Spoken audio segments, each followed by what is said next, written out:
세상에 떠도는 기묘한 괴담들. 첫 번째 이야기, 이상한 저주에 걸렸지만 나름대로 만족하고 있다. 나는 언제나 구두쇠였다고 말할 수 있다. 하지만 다른 점이라면 내가 절약하는 것은 돈이 아니라 시간이었다. 어렸을 때부터 내 시간을 가장 효율적으로 사용하는 것이 내 최우선순위에 속했다. 5분 동안 모래성 쌓기, 10분 동안 술래잡기 2판, 3분간 휴식. 노는 것은 끝났으니 이제 할 일을 할 시간이었다.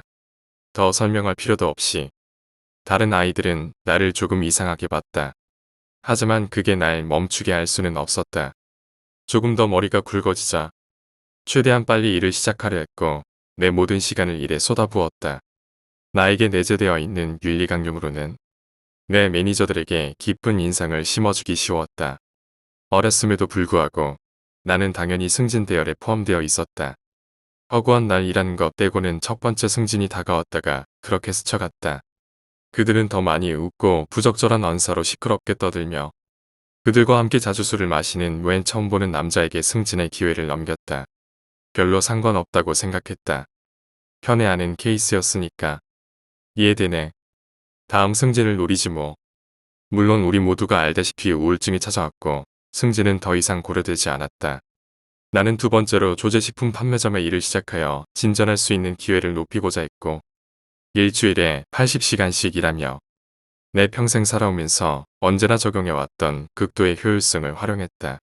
나는 천천히 피로를 느끼고 있었다. 물론 하지만 내 매니저들로부터 감명서린 한마디씩을 듣곤 했다. 수년이 흘렀고 우리가 모두 알다시피 경제사정은 절대 나아지지 않았다. 어쨌든 인생은 계속해서 나아가야 했고 상사들이 다양한 분야로 나가면서부터 다시 승진 시즌이 돌아오기 시작했다. 그리고 또다시 나에게는 아무것도 돌아오지 않았다. 몇 번이고 두 직장에서 모두 쓰디쓴 맛이 매일매일 힘겹게 바쁜 내 하루를 뚫고 피곤에 절은 내 두 눈을 갉아먹기 시작했다. 누군가를 탓할 수도 있었다. 화를 낼 수도 혹은 분해할 수도 있었다. 내 다른 직장 동료들처럼 말이다. 아니면 일을 더 열심히 할 수도 있지. 나는 양쪽 일터에서 동시에 초과 근무를 시작했고 잠을 줄였다. 죽을 만큼 피곤하다는 표현은 절제된 표현일 정도로. 하지만 어느 누구도 내가 공들여 계산한 업무 습관과 효율성을 알아차리거나 높이 사주지 않았다. 그런 중 그 일이 벌어졌다. 계속 이렇게만 하라고. 그럼 자네도 다음 승진 대열에 낄 테니까 말이야. 내 매니저가 쌀쌀하던 어느 금요일 저녁 나에게 고자세를 취하며 말했다. 나는 미소를 지으며 고개를 끄덕였다. 그리고 속으로 비밀스럽게 희망과 분노로 타오르기 시작했다. 이것이야말로 내가 원했던 것이지만 어떻게 이걸 계속 지속한단 말이야. 내 모든 섬유 조직과 신경 곳곳에 깊숙이 자리한 탈진이 내 몸과 마음을 산산이 부수고 있는 것을 느낄 수 있었다. 손님 하나가 우리가 하는 말을 들었나 보다. 당신 굉장히 지쳐 보여요. 늙은 여성이 조제식품 판매대로 다가오며 말했다. 나는 그녀를 내려다보았다. 구부정하고도 시든 모습을 보자니 그녀는 제 스스로 밖을 나다니기에는 너무 나이가 많아 보였다. 그녀는 뚜렷이 구분되는 외국 스타일의 옷을 갖춰 입고 있었지만 어느 나라인지 정확히 꼬집어내기가 힘들었다. 노인은 자신의 탁한 푸른 눈을 들어 나를 바라보더니 제 손을 뻗어 나에게 내밀었다. 이걸 가져가요. 이제 나에게는 쓸모가 없어. 자식도 없고 이 세상에 남은 내 시간도 얼마 없군요. 당신은 참 좋은 젊은이 같아 보이는군요. 나는 그녀에게서부터 물건을 받아들었다. 작고 초록빛이 나는 보석. 한 1.5cm, 남짓되는 크기의 아주 많은 단면을 가지고 있었다. 가게의 조명 아래 보석은 어둡게 빛났다. 그 안에 작은 맥박을 가진 물체가 보였다 생각했지만 아마도 내 측으로 반사되는 빛 때문에 잘못 본 것이겠지. 받을 수 없어요. 나는 눈을 크게 뜨고 그녀에게 말했다. 회사 방침에 어긋납니다. 이건 돈의 가치가 없는 물건이요. 노인이 말했다. 가져요. 그건 당신을 도와줄 거예요. 날 돕다니요.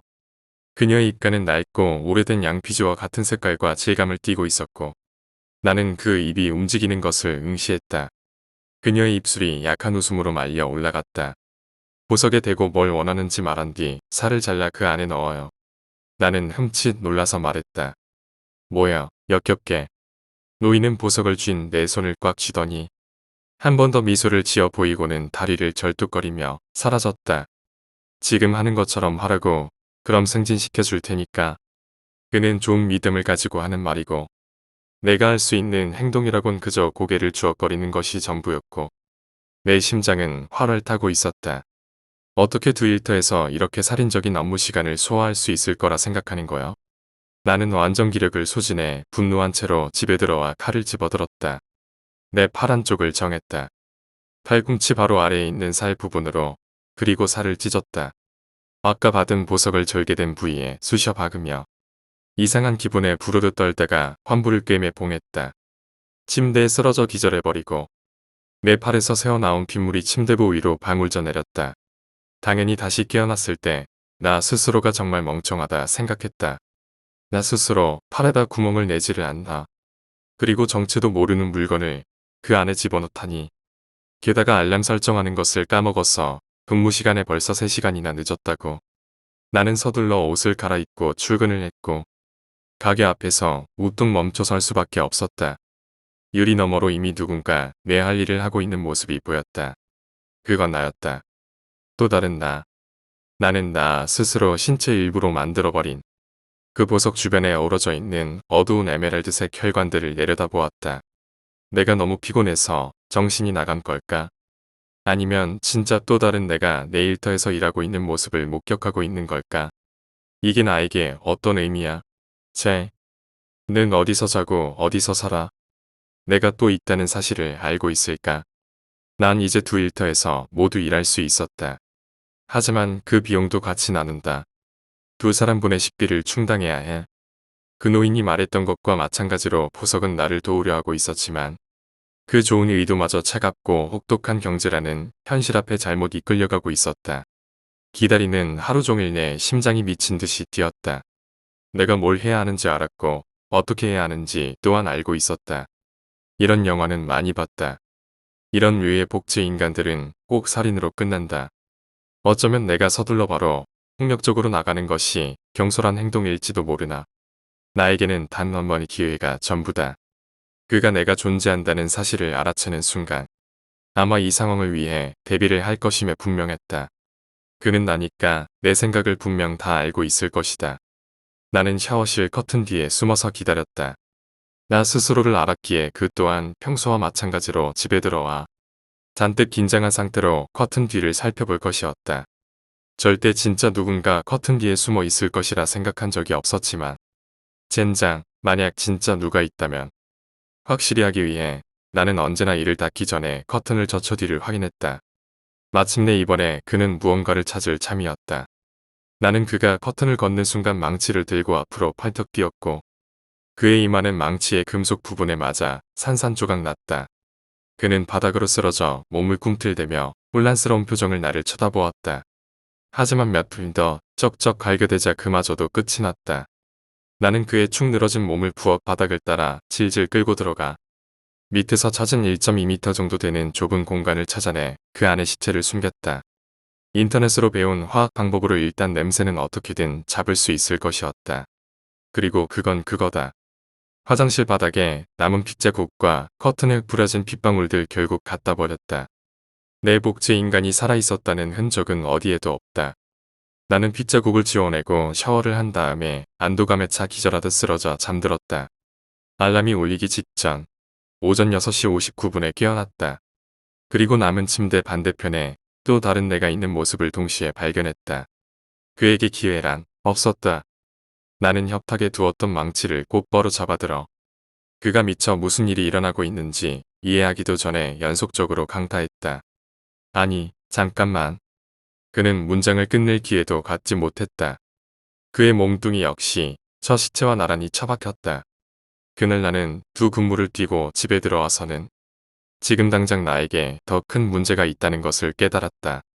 털에 박힌 보석을 떼어내려 보니 그 이상한 혈관은 이미 내 피부에 경화되어 내 팔 전체를 잘라내지 않는 이상 떼어낼 수 없었던 것이었다.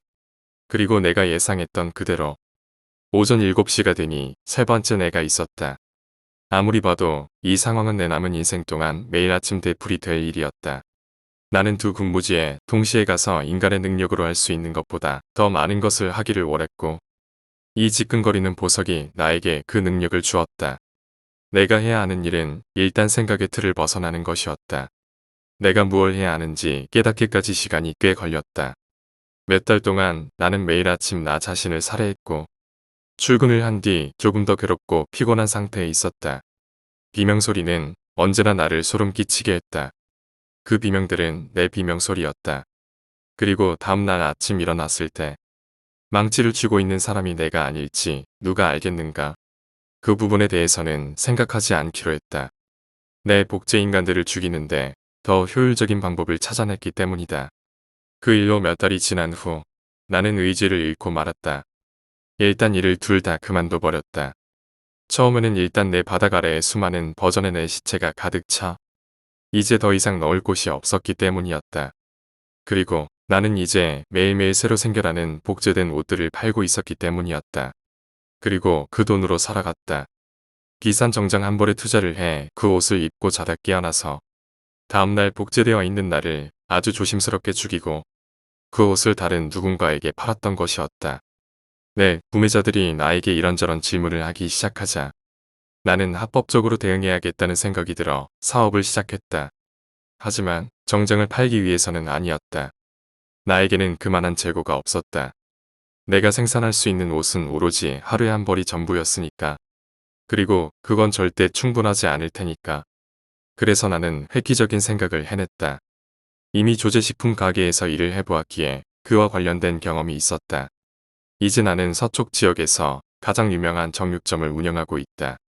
당신들도 언제 한번 놀러와서 구경해도 좋다. 요즘 세일 기간이니까. 가장 좋은 부위는 현재 반값 행사 중에 있다. 그리고 고기는 완전 현지 고기를 쓴다. 두 번째 이야기, 머리카락을 먹는 귀신. 우리 언니는 머리가 긴 편이었는데 머리카락이 너무 빠지니까 머리를 잘랐어. 바스트 포인트라고 가슴 중앙쯤 오는 부분까지 잘랐거든. 한 20cm 잘랐나. 근데 미용실에서 머리를 자르는데 그게 좀 아깝더래. 20cm면 기부하면 좋겠다 싶어서 그걸 받아왔어. 근데 알아보니까 기부하려면 염색이나 파마는 일절하지 않은 자연머리여야 한다더라고. 그래서 기부는 못하고 나중에 버려야겠다 하고 그냥 신문지에 싸서 장롱에 넣어놨어. 머리를 잘라도 머리카락은 계속 빠졌어. 나랑 언니랑은 다른 방을 썼는데 언니는 청소를 자주 안 하는 편이라서 언니 방에는 머리카락이 한 뭉치 있었어. 가끔 엄마가 찾아오시면 청소하라고 야단이었는데 그래도 청소는 일주일에 한 번 하면 다행이었지. 그래서 내가 작은 쓰레기통을 하나 사줬어. 청소기는 일주일에 한 번 돌리더라도 머리카락은 주워서 좀 넣어 놓으라고. 그래서 그 다음부터는 머리카락 때문에 엄마한테 야단 맞는 일이 좀 줄었어. 근데 쓰레기통을 영 안 비우길래 뭐지 싶어서 전에 몰래 열어봤는데 그 작은 쓰레기통에 머리카락이 한가득인 거야. 진짜 소름 돋아서 언니한테 막 뭐라고 했거든. 쓰레기통이 분홍색인데 그 안이 다 머리카락으로 차서 분홍색은 눈에 보이지도 않을 정도였어. 내가 좀 자주자주 치우라고 얘기를 해도 귓등으로 듣더라. 근데 그저께는 갑자기 아침에 일어나자마자 쓰레기통을 마당에 던져버리는 거야. 완전 사색이 돼가지고는 무슨 일이냐고 그랬는데도 말을 안 하고 있더니 미친 사람처럼 자기 머리를 마구 뜯어댔어. 그러고 장롱에 있던 머리 뭉텅이를 꺼내서 뜯은 머리랑 같이 마당에 뿌려댔어. 내가 왜 그러냐고 말렸는데도 머리를 막 뜯어서 머리에 피도 났어. 그리고 나한테 내 방에서 자면 안 되겠냐고 해서 알겠다고 그랬어. 생전 그런 적 없던 언니가 미친년처럼 그러니까 덜컥 겁이 났어. 그날 하루 동안 언니는 현관에 우두커니 서서 마당만 보고 있다가 저녁쯤 돼서 밖이 어두워지니까 내 방으로 달려가서는 벽 쪽에 찰싹 붙어서 누워 있었어. 나도 언니 옆에 누워서 같이 이불 덮고 누워 있어. 좀 누워 있다가 졸려서 눈이 감길 때쯤에 언니가 말을 꺼낸 거야. 내가 어제 꿈을 꿨는데 내가 침대에 누워 있었어. 언니 방은 안에서 봤을 때 문이 오른쪽에 치우쳐져 있고 문 반대편에는 창문이 있어. 이중창. 그리고 창이 있는 곳이 남쪽이라고 했을 때 서쪽 면에는 책장이 있고 북쪽의 오른쪽에는 문이, 북쪽의 왼쪽에는 쓰레기통이 있어. 침대는 동쪽 면에서 창가 쪽 모서리에 붙어 있고 이해돼. 침대에 누워 있으면 문과 쓰레기통이 보이게 되는 거야. 언니 말로는 자기가 꿈속에서 침대에 누워있는데 문 쪽을 보고 있더래. 다른 데를 보겠다는 생각도 못하고 그냥 거기만 쭉 보고 있는데 시야 왼쪽에서 뭔가 어른거렸대. 눈만 돌려서 그쪽을 봤는데 머리가 듬성듬성 난 사람이 앉아있더래. 머리에 모공이 엄청 많이 보였대. 체리대 바늘로 수천 번 찔러놓은 것처럼 구멍이 나 있던 거야. 언니가 소름이 우수수 돋아서 말도 못하고 있는데 그 사람이 언니 쓰레기통에서 머리카락을 꺼내서 입에 쳐넣고 있는 거야. 계속 머리카락을 집어서 무작정 입에 밀어넣고 있었대. 쓰레기통은 막 덜컹거리는데 자기 손을 씹을 것처럼 머리카락을 억척스럽게 먹고 있으니까 언니가 무서워서 눈을 감으려고 하는데 감기지도 않았대.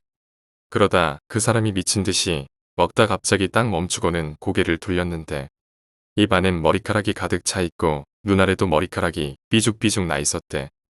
언니가 무서워서 소리를 지르려고 하는데 말이 안 나오더래. 입에 뭔가 가득 찬 것 같아서 손으로 뽑으니까 머리카락인 거야. 머리카락 뭉치가 막 빼도 계속 나와서 숨이 막혀서 기절했대.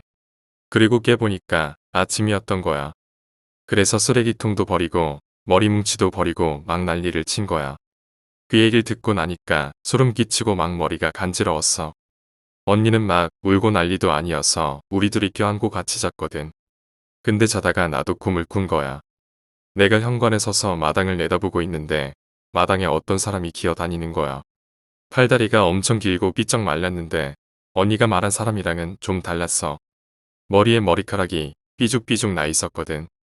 머리 전체에 2에서 3cm 정도 되는 머리카락이 전부 덮여 있었어. 웃음도 지같기도 하고 여하튼 진짜 징그러웠어. 근데 마당을 막 기어다니면서 중간중간 멈추기도 하고 그랬는데 앞모습은 못 봤지만 뭘 하는지 알 것 같더라. 그렇게 한참 그 모습을 바라보다가 깼거든.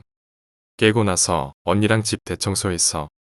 언니도 이제 자주자주 청소하겠다고 했고 어쨌든 잘된 일인 것 같아. 세 번째 이야기. 나쁜 언니. 어릴 적 기억 속 크리스티나의 모습은 내 위에 올라탄 내 머리카락을 쥐어뜯으며 소리를 지르는 모습이었다. 이리 내놔. 나는 울며 불며 내 인형을 꽉 붙잡았다. 그만해. 내가 말했다. 이러다 프리실라 다친다고. 크리스티나는 내 귀를 부여잡더니 내 머릿속에서 유리가 깨질 때 날법한 울리는 뚝 소리가 들릴 때까지 잡아당겼다. 방울무늬 드레스를 입고 있는 인형을 붙든 손이 느슨해졌다. 크리스티나는 인형을 빼앗더니 깨르륵거리며 방에서 뛰쳐나갔다. 이제 이건 내 거야. 내 거. 넌 이제 다시는 못 봐. 나는 엄마에게 달려갔다. 크리스티나가 프리실라를 빼앗아갔어요. 내가 말했다. 일단 진정하고 보자질쟁이를 좋아하는 사람은 아무도 없어. 장난감은 나눠 쓸 수 있잖니. 하지만 크리스티나는 내 모든 장난감을 가져가는 거려. 오, 제발 호들갑 좀 떨지 말아라.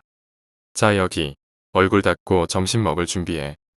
걘 내 모든 걸 빼앗아 간다고요. 진짜 싫어. 엄마는 내 어깨를 잡더니 말했다. 내 언니에 대해 그런 식으로 말하지 말아라. 알겠어. 그런 못된 말은 하는 거 아니야. 크리스티나는 널 사랑한단다. 점심시간에 엄마는 내가 말한 것에 대해 크리스티나에게 사과하도록 만들었다.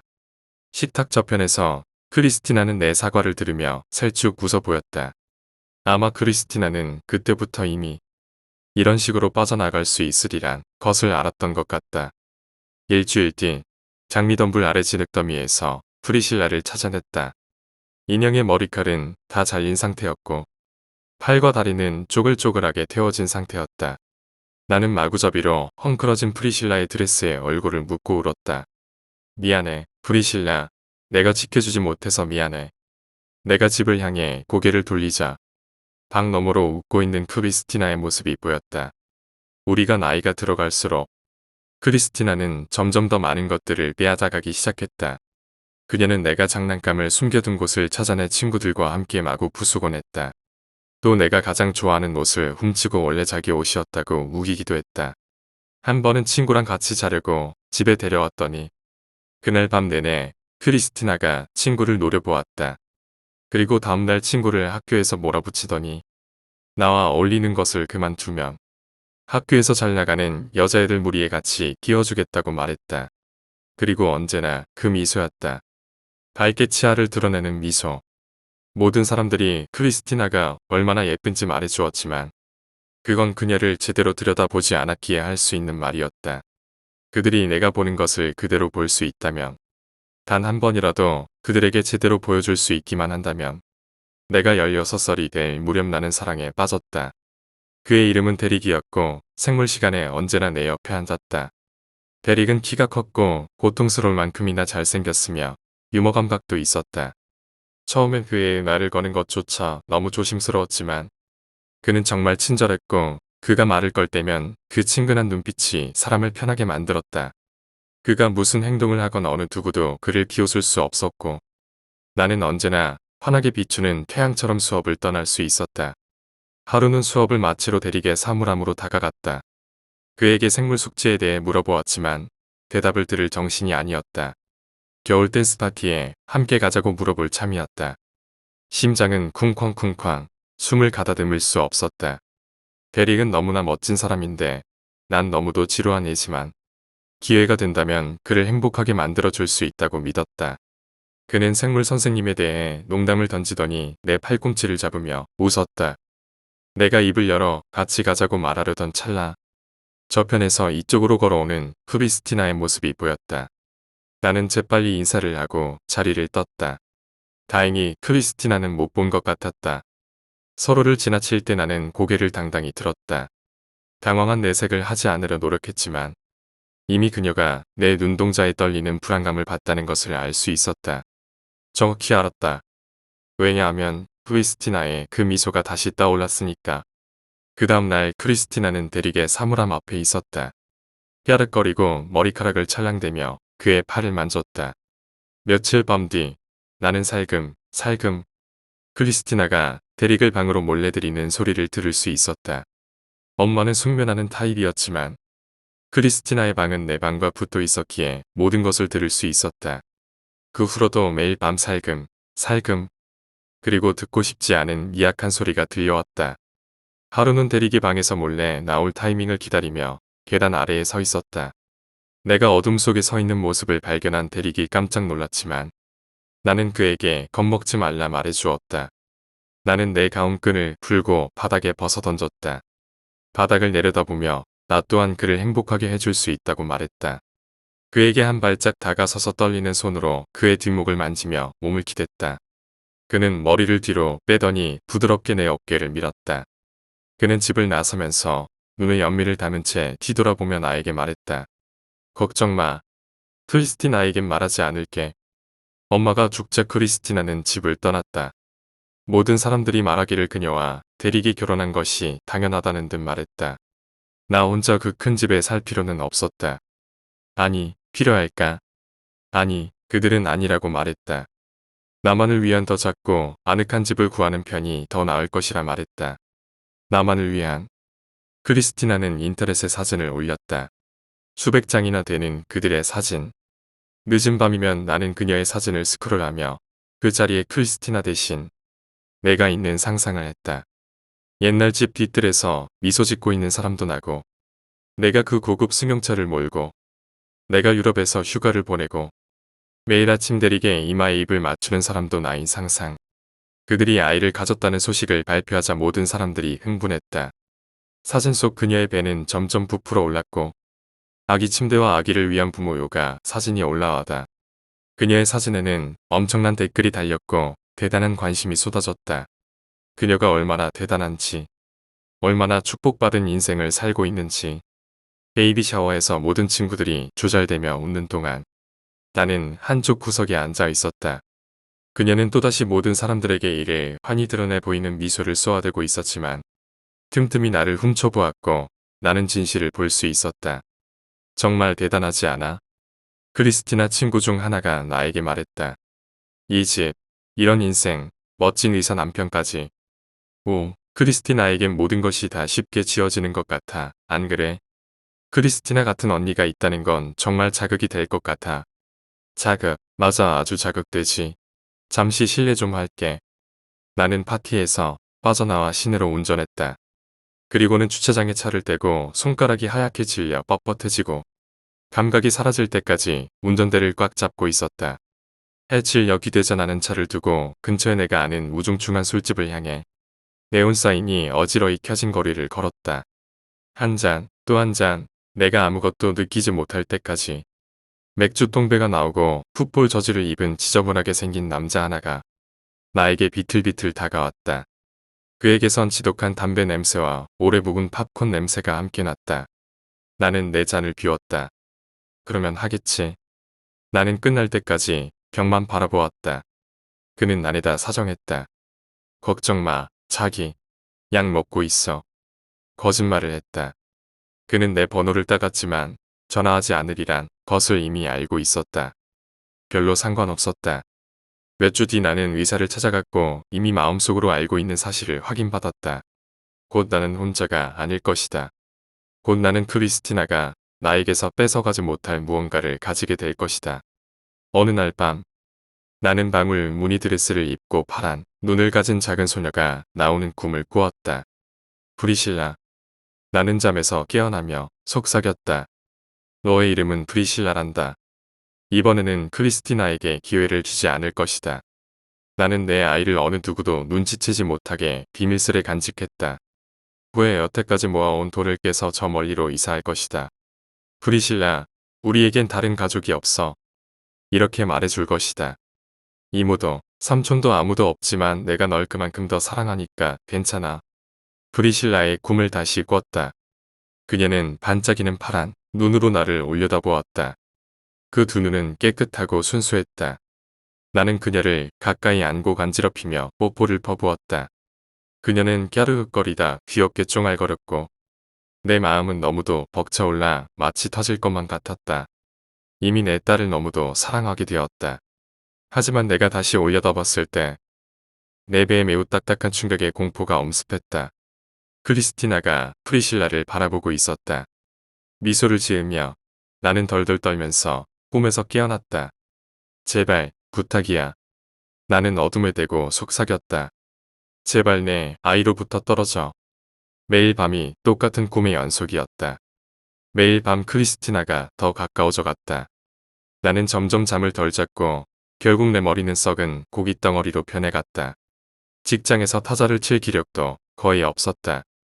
어느 날 아침 직장 상사가 나를 사무실로 부르더니 휴가를 내는 것이 어떻겠냐 말했다. 나는 그에게 빌며 부탁했다. 돈이 필요하다고, 그 이상 실수하지 않겠다고. 하지만 그는 연민의 눈빛으로 나를 내려다볼 뿐이었다. 대리기 줬던 그 눈빛. 의사와 크리스티나의 친구들이 보냈던 그 눈빛. 슬로모션처럼 이동하는 안개를 지나 집으로 돌아왔다. 계속 버텨. 방법이 생길 거야. 딸을 위해서라도 생각해내야만 해. 나는 소파에 앉아 덜덜 떨면서 가슴이 응어리져 꽉 메이는 기분을 느꼈다. 그 기분은 점점 내 배로 가라앉는 것 같았다. 잠시 쉴 틈이 필요한 거야. 잠시 쉬고 생각을 모아보자. 나는 눈을 감았다. 나는 프리실리아를 안고 있었다. 하지만 그녀의 눈은 더 이상 생기 있거나 밝지 않았다. 눈빛은 이제 공포로 번뜩였고 살결은 죽은 사람만큼이나 창백했다. 고개를 들어보았다. 크리스티나가 우리 바로 근처에 서 있었다. 그녀가 미소를 짓자 바늘로 이뤄진 이빨이 어둠 속에서 반짝거렸다. 그녀는 팔을 뻗어 프리실라의 팔을 잡더니 잡아당겼다. 나는 비명을 지르며 프리실라를 붙잡으며 길었다. 제발 멈춰. 제발 우리를 내버려둬. 크리스티나는 내 가슴팍을 밀쳐 넘어뜨렸고 나는 그녀의 말라비틀어진 몸이 내 배 위로 올라앉는 것을 느꼈다. 프리실라의 얼굴은 고통으로 일그러졌다. 멈춰, 멈춰. 지금 프리실라가 다치잖아. 나는 울부짖었다. 크리스티나는 점점 더 압박을 주었고 나는 복부에 칼로 찌르는 듯한 고통을 느꼈다. 프리실라의 몸이 뒤틀어지더니 사진은 마치 녹아내리는 플라스틱 마냥 구겨졌고 살결은 아래 붉은 액체를 내보이며 떨어져 나갔다. 그리고 마지막 움직임 한 방으로 결국 크리스티나는 프리실라를 나에게서 빼앗아갔다. 나는 비명을 지르며 깨어났다. 방은 어둡고 고요했다. 땀으로 옷이 흠뻑 젖었고 내 숨은 가파르면서도 얕았다. 눈을 문질렀다. 진정해. 빈 꿈일 뿐이야. 자 봐봐. 지금 아무것도 아닌 일에 너무 흥분하고 있잖아. 모든 것이 다 괜찮아. 모든 것이. 잠깐 뭔가 잘못됐다. 나는 다리 사이로 손을 뻗었고 걸쭉하고도 끈적한 액체가 손가락에 묻는 것을 느꼈다. 치마를 들췄다. 달빛 아래에서 검고 작은 원이 보였다. 작고 검은 액체가 소파 쿠션에 젖어들고 있었다. 그리고 그 액체 가운데는 온몸이 차갑게 공허해져 갔다. 갑자기 모든 것이 사소하고 멀리 떨어져 보였다. 무언가를 볼 수 있었다.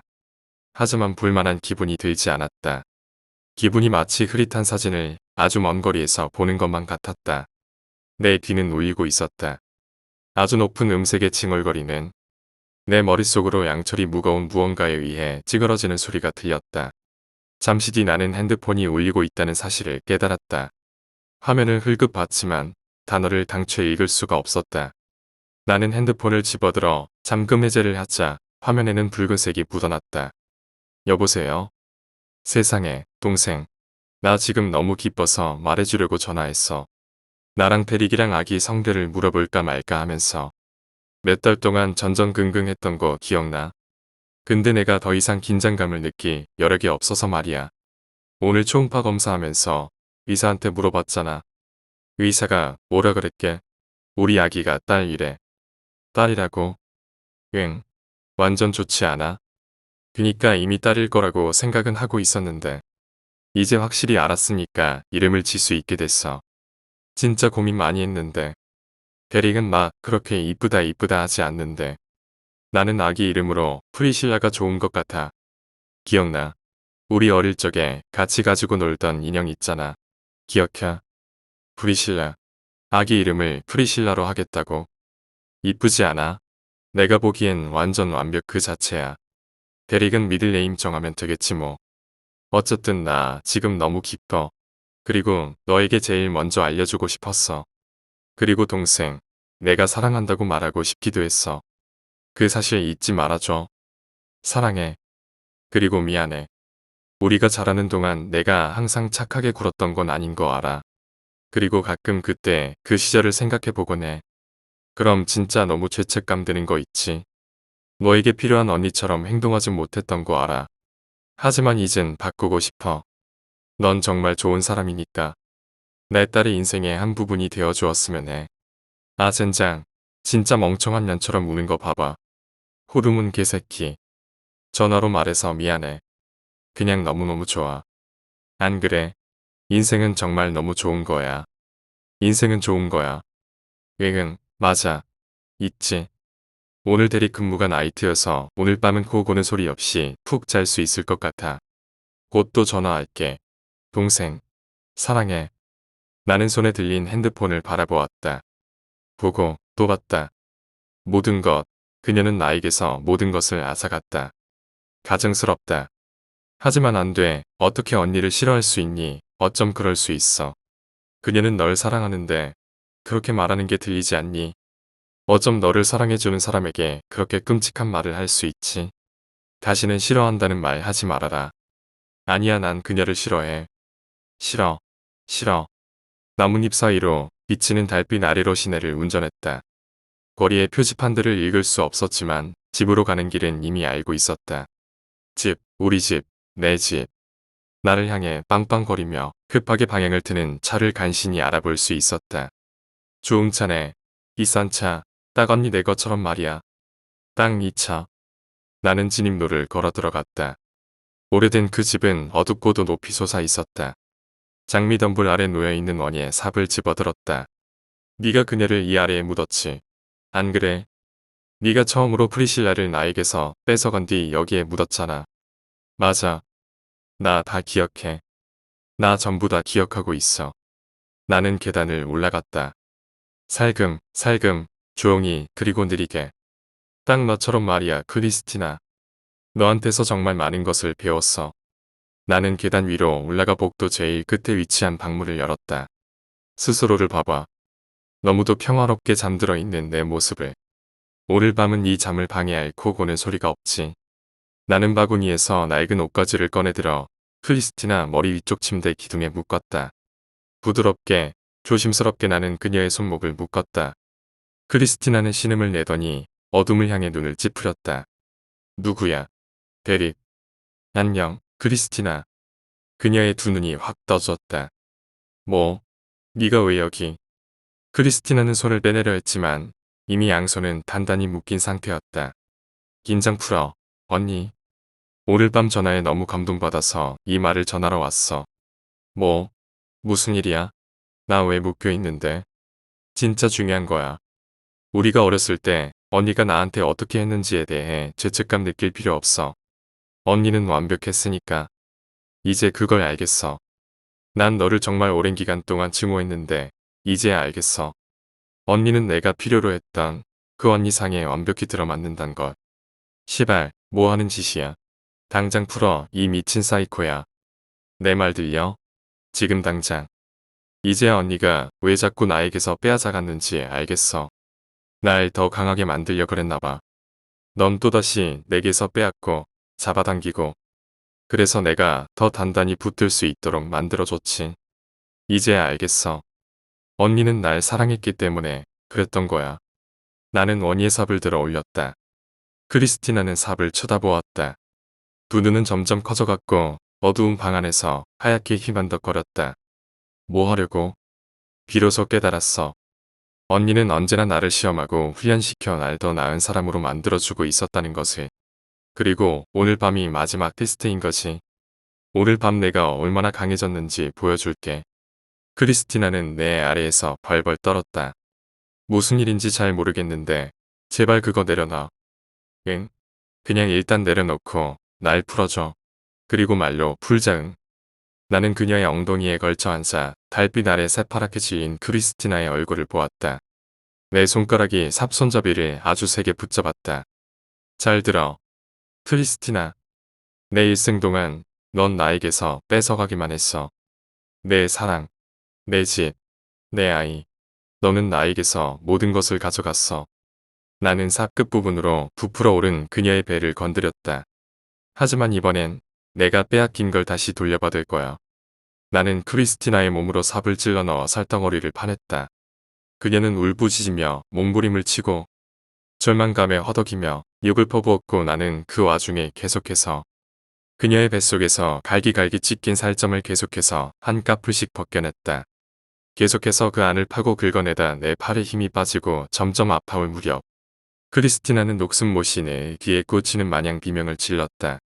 마침내 나는 반짝거리는 주머니를 발견해 그걸 찝고 구멍을 만들었다. 손가락을 이용해 그것을 찢어내 그 안에서 꼼지락대는 작은 생명체를 익혔다. 내가 그녀에게서 탯줄과 함께 아이를 빼내 들자 크리스티나는 사이렌이 울리듯 비명을 질러댔다. 나는 내 딸을, 내 보석을, 내 작은 천사를 떨리는 두 손으로 껴안고 바라보았다. 그녀는 보라색과 푸른색이 엉겨 새로운 생 앞에 움찔대고 꿈지럭거리고 있었다. 나는 내 얼굴을 그녀에게 가져다 대고 울었다. 그녀는 내가 상상했던 그 어떤 것보다 더 아름다웠다. 안녕, 브리실라. 나는 그녀의 미끄덩한 이마에 입을 맞추며 말했다. 나는 일어나 크리스티나를 내려다보았다. 그녀는 킥킥대며 검은 액체를 뿜어대고 젤리처럼 물컹해진 속은 침대로 퍼지고 있었다. 나는 그녀에게 웃어 보였다. 반짝이는 미소, 그녀의 미소. 이 모든 시간이 지나고야 비로소 이해할 수 있는 그 미소를. 맞아, 고마워 언니. 이제야 그동안 언니가 맞았다는 걸 이해하겠어. 인생은 좋은 거야. 나는 내 꼬마 프리실라를 데리고 건너편에 있는 내 예전 방으로 들어가며 자장가를 흥얼거렸다. 그녀는 완벽히 조용했고 꼼짝도 하지 않는 걸로 보아 벌써부터 예의가 몸에 밴 것 같았다. 평화로운 느낌이 내 위로 쏟아졌고 나는 그녀와 함께 바닥에 몸을 웅크리고 누웠다. 어두운 방 안에 프리실라를 내려놓고 나도 그 옆에 누워 두 눈을 감고 그렇게 잠이 들었다. 네 번째 이야기. 그는 자폐아가 아니었다. 이것에 관한 수업을 들은 적이 있다. 사실 석사로 특수교육학을 전공했기 때문에 지금 내가 말하려 하는 것이 적절하지 못하다는 사실을 알고 있다. 하지만 그냥 말할 것이다. 나는 이상한 아이와 함께 일한 적이 있다. 소름 끼치도록 이상한 아이. 트레버의 부모와 선생은 트레버가 자폐 범주성 장애 중 아스퍼거 장애를 앓고 있다 믿었다. 사실 난 그 전에 자폐를 앓고 있는 사람과도 일을 해본 경험이 있다. 서번트 증후군이나 아스퍼거 장애를 앓는 아이들이나 혹은 너무 심해서 엉덩이 붙이고 앉아서 손만 팔락거리는 경우도 본 적이 있다. 나는 자폐증이 어떤 건지 잘 안다. 트레버는 자폐아가 아니었다. 걔가 무슨 장애를 앓는 건진 모르겠지만 어쨌든 그 애의 행동은 달랐다. 어째서인지 트레버에게서 느껴지는 것조차 달랐다. 내 말은 그 아이랑 말하거나 놀아줄 때 받는 그런 느낌이 아니라 그냥 걔 주변에 있는 그 자체만으로 뭔가 이상했다. 어떤 식으로든 설명하기가 어렵다. 내 남자친구는 이런 내 말을 이해하지 못했다. 그는 그냥 내가 이 일에 대해 이상하게 반응한다 여기고 있었다. 아마 그래서 내가 지금 여기에 글을 쓰는 걸지도 모르지. 어쨌거나 나는 10명의 아이들이 모여있는 특수교육 수업을 진행하고 있었다. 하지만 수업 중 대부분은 소규모 그룹으로 진행됐다. 나는 트레버와 다른 2명을 돌봤고 다른 보조를 쓴 그리고 선생은 4명을 돌봤다. 아무리 생각해 봐도 나머지 둘이 나한테 트레버를 떠넘긴 것 같았다. 난 얼마 온지 안 됐고 그들은 트레버를 돌봐주기 싫었던 거겠지. 트레버는 그 둘을 겁나게 했다. 물론 처음에는 나도 소름 끼쳤지만 걔 말고 매번 토하는 아이 하나도 그랬다. 결국 트레버는 내 짝꿍이 되었다. 보조교사와 선생은 내가 오기 전까지만 해도 트레버가 말 한 번 내뱉는 모습을 본 적이 없었다지만 나는 트레버와 직접 대화를 나누기도 했다. 트레버는 원래 말을 잘 따르지 않아 문제가 있었지만 우리가 관계를 개선해 나가자 눈짓 하나만으로도 트레버를 바르게 행동하게끔 만들 수 있을 것 같았다. 트레버가 진짜 이상한 아이긴 했지만 그래도 착한 꼬마아이였다. 몇 달간 트레버와 함께 1시간이 지나자 트레버는 내 모든 것에 관한 것을 알고 싶은 눈치였다. 매일 휴식 시간 동안 나는 트레버가 좋아하는 오크 나무로 함께 걸어갔고 트레버는 매일 나에게 새로운 질문을 던졌다. 내가 어디서 태어났는지, 내가 몇 살인지, 내가 어린 아이일 적 뭐가 되고 싶었는지. 트레버는 대답 하나하나를 기억하고 그 다음 날이면 대답에서 또 다른 질문을 만들어내. 그 순수하고도 캐묻는 듯 고양이처럼 물어댔다. 그러더니 질문들은 어느 날 완전 이상하게 바뀌었다. 어느 날 트레버는 사고로 다친 내 팔이 아직도 아픈지 물었다. 나는 여태껏 딱 한 번의 자동차 사고에 휘말렸는데 고등학교 때 차끼리 튀자 엉터로 부딪힌 사고였다. 그 사고로 인해 내 어깨가 탈구되고 자동차를 완전 말아먹었는데 가끔 어깨가 결리곤 했다. 내가 수업 도중에 그 말을 했던 기억은 없지만 어쩌다 흘렸을지 몰라 100% 확신할 순 없었다. 그 다음날 어김없이 트레버의 오크 나무로 가는 길에 그는 확실히 내가 수업 중에 하지 않은 말에 대해 질문했다. 사실 그 사건은 생각조차 하기 않으려 노력했던 일이었다. 크리스가 왜 선생님을 다치게 하려 했어요? 크리스는 대학 때 사귀던 남자친구였다. 정말 멍청한 선택으로 만난 남자친구. 폭력적인 범죄자, 그리고 잠재적인 성폭행범이었다. 우리는 심리학 설문조사 수업에서 만났다. 그는 나보다 1살 많았고 민소매 셔츠가 정말 잘 어울렸다. 그 민소매는 팔 근육을 과시하기에 좋은 하지만 겨드랑이 털은 잘 숨겨주는 그런 류의 셔츠였다. 여자들은 내가 뭘 말하는지 잘 알 것이다. 어쨌든 크리스와 나는 몇 번의 데이트를 했고 그 후 크리스는 자신의 기숙사 방에서 아처라는 프로그램을 보지 않겠느냐 제안했다. 그러마 하고 보러 갔지만 크리스는 TV 시청 말고 더 많은 걸 원했다. 약간의 애무 끝에 내가 그를 저지하자 크리스는 경로했다. 나는 방을 나와버렸다. 다음 데이트도 똑같은 방향으로 흘러갔다. 나는 전형적인 흥분한 남자의 호르몬 때문이라 생각해. 언젠가는 가라앉을 것이라 생각했지만 아니었다. 나는 결국 그와 헤어졌다. 그리고 문제가 생기기 시작했다.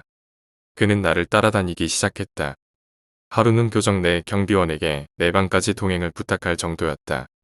어느 날 밤 크리스는 내 방을 따고 들어와 옷 한 다발과 긴 시 한 편을 소파에 두고 갔다. 그래도 내가 연락을 안 차. 그는 내 방에 다시 침입해 나에게 왔다. 내 갈비뼈가 부러지고 광대뼈에 금이 갔으며 이가 깨졌다.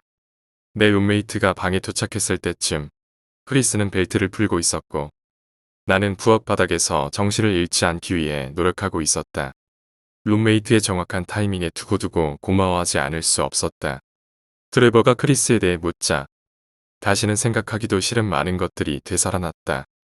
어두운 기억들 그 놈이 나에게 어떤 짓을 했는지, 내가 그 자식을 어떻게 하고 싶었는지 나도 모른단다.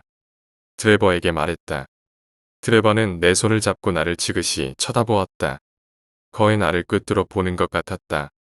그러더니 말했다. 살다 보면 나쁜 사람도 있어요. 선생님이 괜찮다니 저는 행복해요.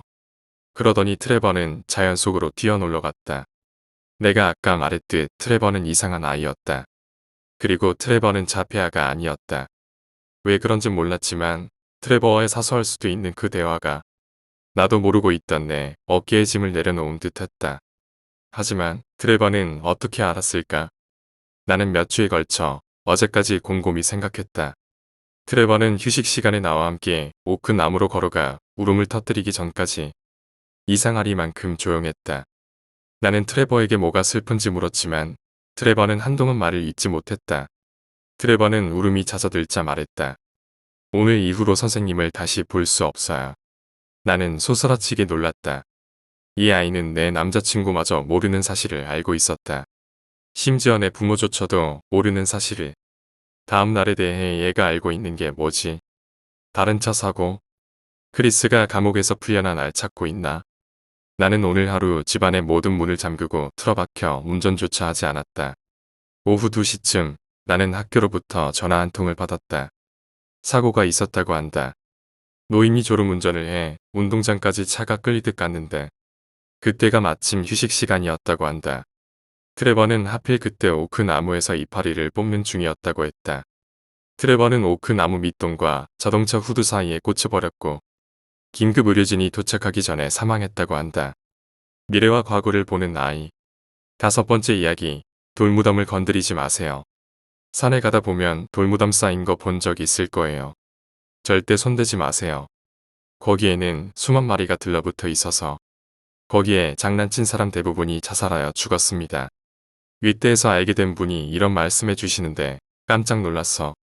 왜냐면 내가 겪은 일도 이런 돌무덤에 얽혀 있었기 때문이지. 예전에 나 군 시절 훈련 중에 하루 종일 산속에서 목적지 찾아가는 그런 훈련을 한 적이 있었지. 지도 한 장에 나침반 하나 주고 전시 상황 가정하에 길 찾는 그런 거 있잖아. 당시 한여름이라 그런지 비가 엄청 쏟아졌지. 날이 저물어가는 데다 비까지 미친 듯이 내려서 길을 헤매다가 원래 루트를 잃었어. 내가 조교여서 어떻게든 팀원들 이끌고 가야 하는 상황이라 좀 당황했지. 길은 험하고 비는 계속 와서 미끄럽고 빨리 이동할 수도 없었어. 어떻게든 팀원들 이끌고 산속을 헤매다가 무슨 돌뭉치를 건드렸어. 완전 확 무너지진 않았고 돌멩이 몇 개 떨어진 정도. 그때 당시에 시간에 쫓기고 정신없어서 몰랐는데 그 돌뭉치가 큰 무덤을 중심으로 둘러져 있더라고. 그래서 그냥 무너뜨리고 가면 안 될 것 같아서 대충 복원해 놓고 목례하고 왔어. 어찌어찌 애들 이끌고 목적지에 도착한 뒤에 훈련 물자 정리하고 쓰러지듯 잤는데 꿈에서 어떤 검은 형체가 내 무반을 한 바퀴 돌아보더니 문 밖으로 쓱 지나가는 거야. 사실 그게 꿈인지도 모르겠고 그냥 비몽사몽간의 야간 근무자라고 생각했지. 근데 다음날 나랑 같이 헤매던 팀원들이 이상하게 다 아픈 거야. 어차피 주말이라 몇몇은 군병원에 보내졌고 나는 그냥 쉬면 될 것 같아서 내무반에 누워있는데 나랑 같이 길 헤매었던 조교사님이 나한테 그러더라. 너 혹시 밤에 여기 누구 들어왔다가 쓱 둘러보고 나간 거 기억하냐고. 와 근데 진짜 묘사하는 게 내가 느낀 그것과 너무 흡사해서 소름 돋는 거야. 내가 그래서 아 그거 혹시 근무자 아닙니까? 이랬더니 자기도 야간 근무자인 줄 알았는데 발소리가 안 들려서 이상하게 생각했다고. 그 소리 듣고 소름 돋더라. 동시에 아픈 것도 좀 이상하고 그 검은 형체가 뭘까 하는 것에 대한 의문이 생겼어. 뭐 걱정했던 것과 다르게 암튼 하루 정도 쉬니까 아픈 건 다 나았고 그 이후에도 별일 없었지만 문득 돌무덤 이야기를 듣고 이 일이 생각나서 적어봤습니다. 함부로 산속에 오래된 물건을 건드려선 안 되는 것 같아요. 6번째 이야기. 소름 끼치는 열람실. 내가 대학 다닐 때는 공부를 좀 열심히 했다. 그때는 대학이 우골탑이라는 별명이 있었거든. 목숨 걸고 장학금을 받아야 했어. 지금보다 등록금이 싸긴 했지만 그 시절은 대출이 잘 안 됐거든. 아무튼 부모님 부담을 조금이라도 덜어드리고 싶었어. 내 생활비만 해도 집에서는 크게 무리하고 있는 상황이었거든. 그래서 그날도 열심히 공부를 하고 있었다. 그런데 우리 학교는 스탠드가 없으면 열람실에서 밤을 새울 수가 없어. 학교에서 12시가 되면 조명을 차단해버리거든. 그래서 큰돈 들여 스탠드 조명을 사서 도서관에서 밤늦게까지 공부했어. 스탠드 덕분에 자리에서 일어나면 대충 얼마나 공부하려고 남았는지 알 수 있어. 보통 도서관 열람실은 집중을 위해서 칸막이가 되어 있잖냐. 덕분에 공부가 잘 되기도 하지만 친구 녀석들이 장난을 치기도 해. 괜히 건너편 책상에 앉아서 칸막이를 두드린다든지 칸막이 너머에서 욕설을 쓴 쪽지를 넘긴다든지 하는 거 말이야. 그늘도 열람실에서 늦게까지 공부하고 있었어. 전구 때문에 눈이 너무 아파서 이제 가야겠다 싶어서 불을 껐더니 아무것도 안 보이더라. 불빛이 하나도 없는 게 사람들이 다 집에 간 것 같았어. 그래서 나도 책은 놔두고 집에 가려고 하고 있는데 누가 칸막이를 톡톡톡 하고 치는 소리가 나는 거야. 나는 자취방 친구가 장난치는 줄 알았어. 그래서 일부러 어시 뭐야? 하고 놀란 척을 했다. 그러면 보통 놀랬냐? 이러면서 나와야 하잖아. 그런데 이번에는 쥐 죽은 듯 아무 소리도 안 나는 거야. 뭐지 아직 더 장난을 치고 싶은 건가? 친구가 장난을 좀 더 치고 싶은 건가 싶어서 자리에 앉은 채로 나도 칸막이를 두드렸어. 톡톡톡 거렸더니 반대쪽 칸막이에서도 톡톡톡 하는 거야. 그렇게 몇 번을 장난으로 칸막이를 두드리며 서로 신호를 보낸 후에 이제 됐다 싶어서 그만하고 집에 가자 라고 말했어. 그런데 다시 쥐 죽은 듯이 조용하고 반응이 없는 거야. 가뜩이나 피곤한데 장난 받아준 게 화가 나서 앉은 채로 책상을 뻥 하고 쳤어. 그런데 아무 반응이 없어. 놀래든지 화를 내든지 해야 정상 아냐? 정도가 너무 지나치다 싶어서 누구야? 하면서 일어나 건너편 칸막이를 봤는데 머리 산발을 한 것이 엎어진 채로 칸막이를 톡톡톡 두드리고 있는 거야. 순간 다리에 힘이 풀렸어. 귀신이든 사람이든 정말 무섭더라고. 놀라서 주저앉아 칸막이 쪽만 쳐다보고 있는데 갑자기 칸막이를 쾅쾅쾅쾅 하면서 미친 듯이 두드리는 거야. 너무 놀라서 기절할 것 같았는데 진짜 죽을지도 모른다는 생각이 들어서 얼른 일어났어. 일어나서 풀린 다리로 돌쟁이 걸음마 하듯이 겨우 걷고 있는데 이놈의 몹쓸 호기심이 이게 어디 있나 싶어 뒤를 돌아봤어. 그런데 그게 없네. 있어야 될 자리에 말이야. 속으로 보지 말걸 보지 말걸. 이러면서 문 쪽으로 열심히 갔어. 열심히 갔어. 문 앞에 다다랐더니 문 밖에서 쾅쾅쾅 난 그대로 다리가 풀려서 주저앉았어. 그런데 갑자기 문이 열리면서 경비 아저씨가 들어오더라. 학생이 문 두드렸냐고. 너무 놀래서 엉엉 울었어. 사실 경비 아저씨가 문 여는 바람에도 좀 놀랬거든. 난 대학교 공부를 참 어렵게 했어. 94학번 그래. 응답하는 94학번. 성적도 그리 좋지 않아서 장학금은 기대도 할 수 없었지만 아르바이트해 가면서 생활비야 어찌어찌 감당을 했지만 낙제되어서 학점 부족으로 한 학기 더 다닐 위기였는데 가뜩이나 없는 돈에 등록금을 한 학기 더 달라고 집에 얘기할 형편이 아니었어. 공부만이 살 길이었지. 아르바이트 끝나고 10시가 넘어서야 도서관에 가서 공부를 하기 일쑤였는데 하루는 그날따라 공부가 잘 안 되는 거야. 우리 학교 도서관은 밤샘 공부하려면 개인 스탠드가 필요했지만 머리 깎을 돈도 아껴야 했을 정도 돈이 없었던 나는 등 뒤에 같은 방향으로 앉은 학생이 좀 높은 스탠드를 켜는 자리를 골라서 옮겨 다니며 공부를 했어. 칸막이를 사이에 두고 마주보는 자리가 아닌 스탠드 있는 학생과 같은 방향을 보고 있는 앞자리가 되겠지. 물론 칸막이 때문에 책이 제대로 보일 리가 없지만 소파에 앉듯 의자에 등을 대고 책을 치켜들면 등 뒤에서 흘러나오는 빛에 글을 읽기에는 충분했어. 그런데 그날은 일이 곧해서 피곤했는지 너무 졸리더라고. 꾸벅꾸벅 졸다가 그래도 편하게 자야지 생각하고 스탠드 불빛이 적게 드는 스탠드 학생과 칸막이를 사이에 두고 마주보는 자리로 옮겨서 본격적으로 자려고 엎드려 버렸어. 한참을 자다가 말이야.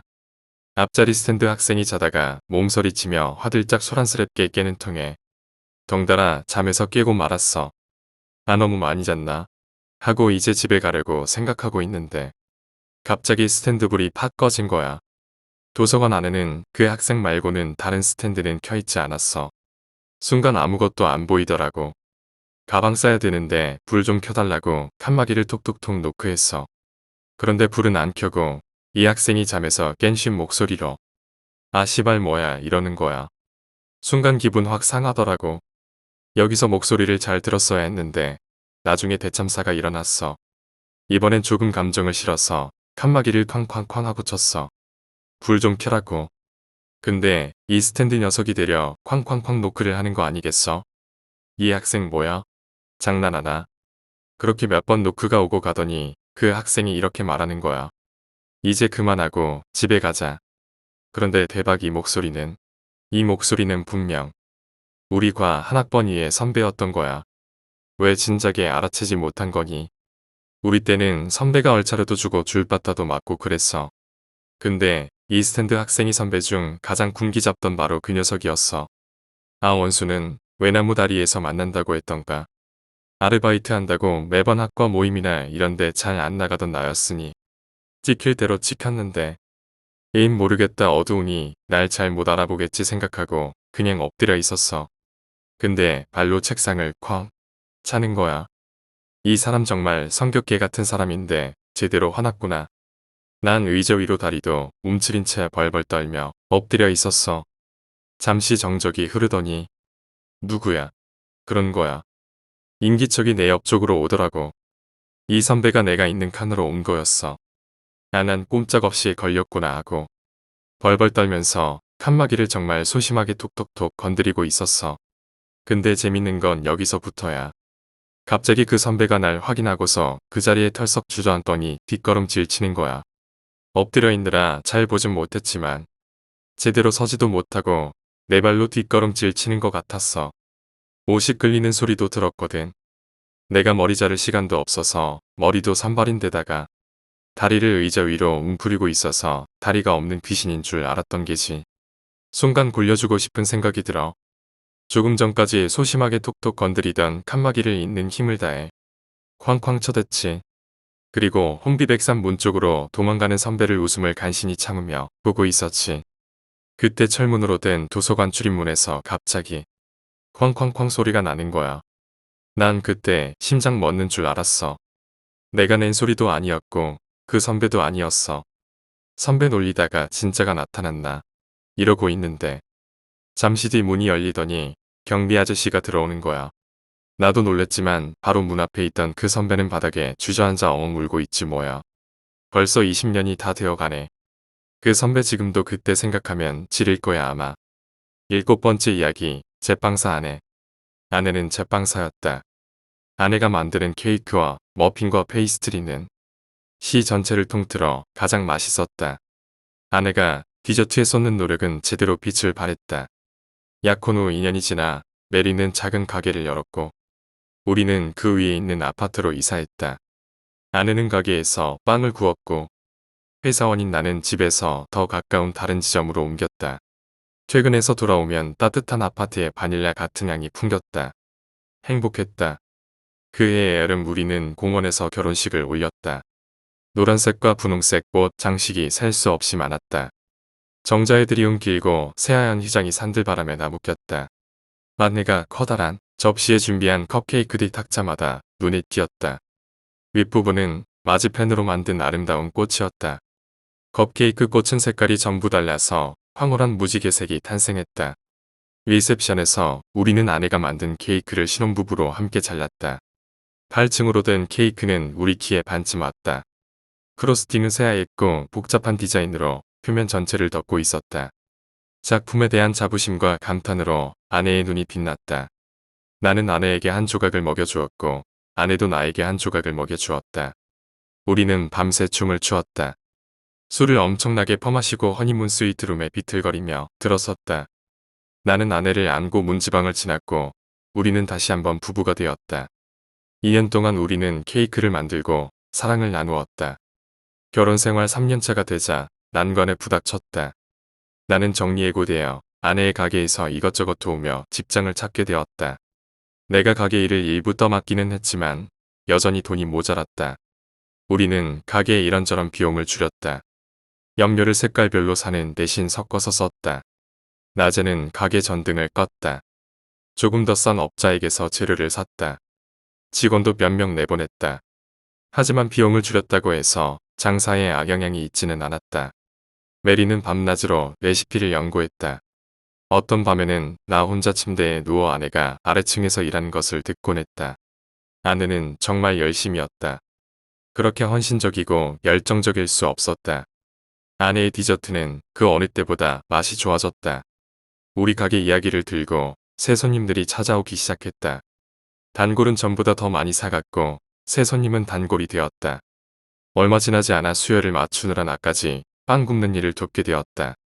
우리는 오븐에 판을 겹겹이 쌓아 올렸다. 오븐에는 판 10개가 들어갔다. 이사할 적에 나는 내 돈으로 살 수 있는 가장 큰 제빵 오븐을 아내에게 사주었었는데 그게 지금에 와서 말할 수 없이 유용해졌다. 우리는 한 번에 디저트를 수없이 많이 만들었다. 하지만 프로스팅과 장식은 아내의 특기인 만큼 그 부분은 아내의 몫이었다. 이 즈음 아내는 본인의 기술을 갈고 닦는데 몇 시간 동안이나 매달리는 일이 잦았다. 나는 아래층에서 풍기는 달콤한 냄새를 맡으며 잠이 들곤 했다. 아침이면 진열대에 아름답고 다채롭고 디자인이 정교한 디저트가 쭉 놓여 있었다. 아름다움과 완벽함을 발산하는 디저트였다. 바로 아내처럼. 아내는 힘이 붙일 정도로 수요가 많아도 결코 지치지 않았다. 메리는 언제나 미소를 지었고 달콤함이 넘쳤다. 흡사 컵케이크 그 자체 같았다. 나는 이렇게 말하곤 했다.